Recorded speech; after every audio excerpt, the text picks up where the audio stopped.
നിങ്ങളുടെ favourite shows ഇനി ഒരിക്കലും മിസ്സാവില്ല. ഇപ്പോൾ C5 കാണും നിങ്ങളുടെ ഫേവറേറ്റ് ഷോസ് തികച്ചും സൗജന്യമായി. ഒരു ലക്ഷ്യമില്ലാതെ ഇങ്ങനെ ജീവിച്ചു പോകാൻ മാത്രം എന്ത് തെറ്റാ ഞാൻ ചെയ്തേ? എനിക്ക് വേണ്ട ഒരു ജീവിതം. അതെ, ഞാൻ വേറെ വീടെടുത്ത് താമസിക്കാൻ പോകുന്നത് എന്റെ ഭാര്യയോടൊപ്പാ. അതിലെന്ത് തെറ്റമ്മ കാണണേ? പറ. അവളുടെ മനസ്സ് അവളിൽ നിന്ന് പോലും കൈവിട്ട് പൊയ്ക്കൊണ്ടിരിക്കുക. അമ്മ അനുഭവിച്ച കണ്ണീരിന്റെ ബാക്കിയായി ഞാനും ഷാമയും വന്നതുപോലെ സത്യയും പപ്പിയും വന്നുകൂടാ. ദുഃഖങ്ങളൊക്കെ ഇവിടെ കൊണ്ട് അവസാനിക്കണം. തന്റെ തുടക്കമാകട്ടെ ഈ വീട് മാറൽ.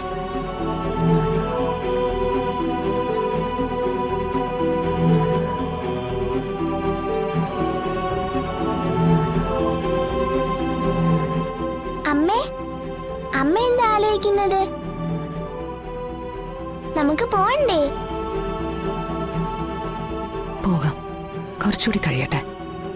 നമ്മൾ മാത്രമല്ലേ പോകുന്നുള്ളൂ, പിന്നെ ആരെ അമ്മ നോക്കിയിരിക്കുന്നത്? മോളെല്ലാം ബാഗിലെടുത്ത് വെച്ചോ? എല്ലാം എടുത്തു വെച്ചു. ശാരദാമ്മ പറഞ്ഞു ഒന്നും കൂടി എല്ലാം നോക്കാൻ. അതും നോക്കി. എന്നിട്ട് നമ്മൾ ഇവിടുന്ന് പോകുന്നില്ല. മോള് മൊബൈലിന്റെ ചാർജർ എടുത്തോ? എടുത്തു. എന്നാലും അമ്മ ചോദിച്ചല്ലേ. ദാ ഈ ബാഗ് ഒന്ന് പിടിച്ചേ. ഇതിപ്പോഴൊന്നും ഇവിടുന്ന് പോവാൻ പറ്റുമെന്ന് തോന്നുന്നില്ല ശാരദാമ്മേ. ഇവളെന്തൊക്കെയാടി പറഞ്ഞോണ്ട് പോണേ? ഒരുങ്ങി നിന്നിട്ട് ഇവിടെ നിന്ന് ഇറങ്ങാത്തതിന്റെ പരിഭവം.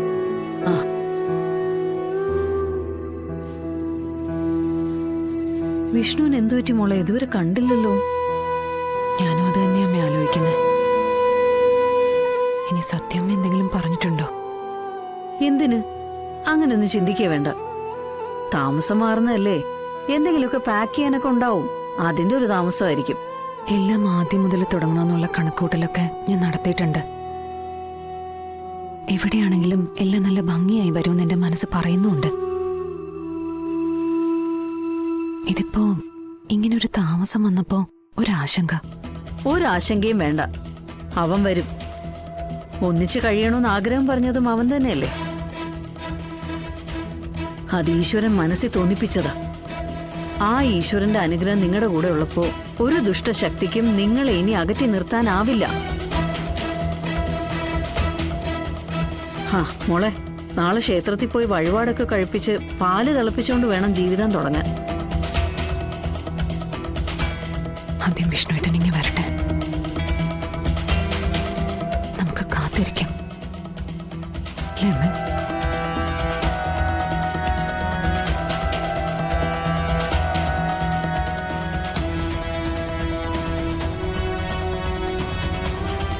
കേട്ടില്ലേ? അച്ഛൻ പറഞ്ഞ അമ്മ കേട്ടില്ലേ? നട്ടില്ലാത്തവന്ന് നിങ്ങളതിന് കാരണം.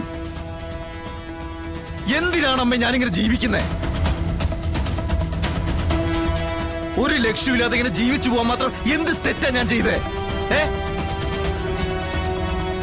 എനിക്ക് വേണ്ട ഒരു ജീവിതം. അതെ, ഞാൻ വേറെ വീടെടുത്ത് താമസിക്കാൻ പോകുന്നത് എന്റെ ഭാര്യയോടൊപ്പാ. അതിലെന്ത് തെറ്റമ്മ കാണണേ? പറ, എന്ത് തെറ്റാ കാണണേ? അമ്മയുടെ മനസ്സ് മാറും, സാലിനി അമ്മ സ്വീകരിക്കും സ്വീകരിക്കും സ്വീകരിക്കും വിചാരിച്ചിട്ട് എത്ര നാളെ ഞാൻ വെയിറ്റ് ചെയ്യണ്ടേ?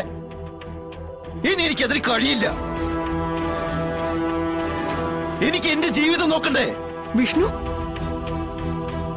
എടാ, നീ നിന്റെ അമ്മയെ പറ്റി ഇങ്ങനെയൊക്കെയാണ് കരുതിയിരിക്കുന്നത്? നീ നിന്റെ ഭാര്യയും കൂടി ഒരുമിച്ച് ജീവിക്കാൻ വേണ്ടി ഞാനും ആഗ്രഹിച്ചിട്ടുണ്ട്. ഒരിക്കൽ അവളെ കൂട്ടിക്കൊണ്ടു വരാൻ വേണ്ടി ഞാനും പോയതല്ലേടാ. പക്ഷേ സത്യയെക്കുറിച്ച് അവൾ എനിക്കൊരു വ്യക്തമായ മറുപടി തരാത്തിടത്തോളം കാലം എനിക്ക് അവളെ അംഗീകരിക്കാൻ പറ്റില്ല.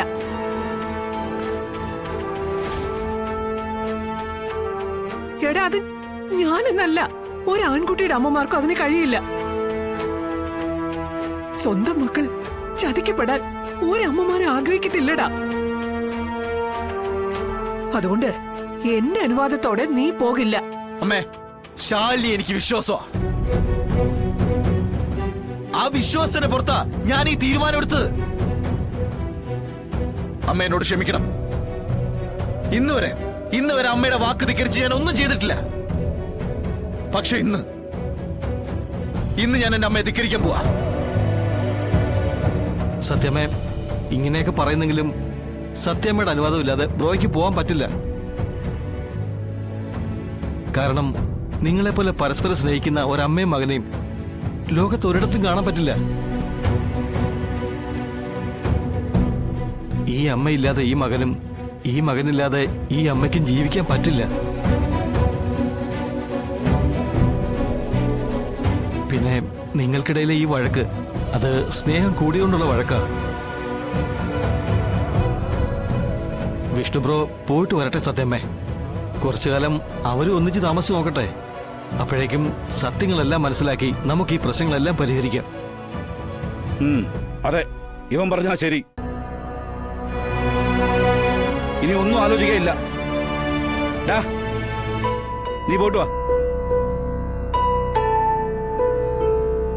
ഇവരുടെ സമ്മതം കിട്ടുന്നതൊക്കെ പോകാൻ പറ്റും തോന്നില്ല. അത്രയ്ക്ക് കട്ടിയാ ഇവളുടെ മനസ്സ്. ഈ കരിങ്കല്ല് കൊണ്ടുണ്ടാക്കിയെന്ന് പറയാറില്ലേ, അതുപോലത്തെ ഒരാൾക്കില്ലാത്ത ഒരലിവും തോന്നാത്ത മനസ്സാ.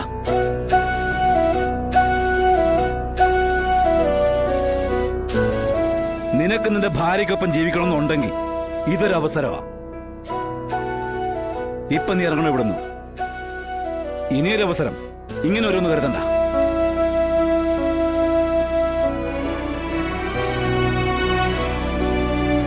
അമ്മേ, ഞാൻ പോവാ.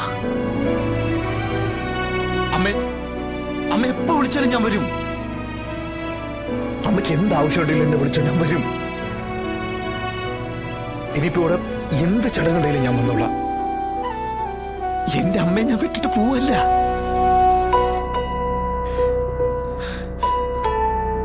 വിഷ്ണു,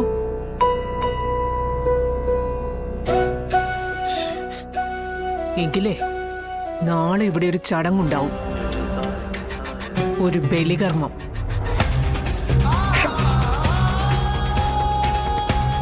നീ എന്റെ കൺമുമ്പിൽ നിന്ന് എന്നെ തനിച്ചാക്കിയിട്ട് ഇറങ്ങിയാൽ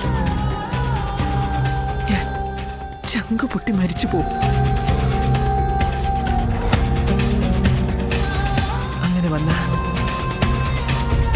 ഒരു മകന്റെ സ്ഥാനത്ത് നിന്ന് കർമ്മങ്ങൾ ചെയ്യേണ്ടവൻ നീയാ. അതുകൊണ്ട് എന്റെ കൺമുമ്പിൽ നിന്ന് ഈ വീട്ടിൽ നിന്ന് നീ പോകരുത്. പകരം ഇവിടെ നിന്ന് എന്നേക്കുമായി പോകേണ്ടത് ഞാനാ. പോകേണ്ടവള് ഞാൻ തന്നെയാ. ഞാൻ തന്നെ.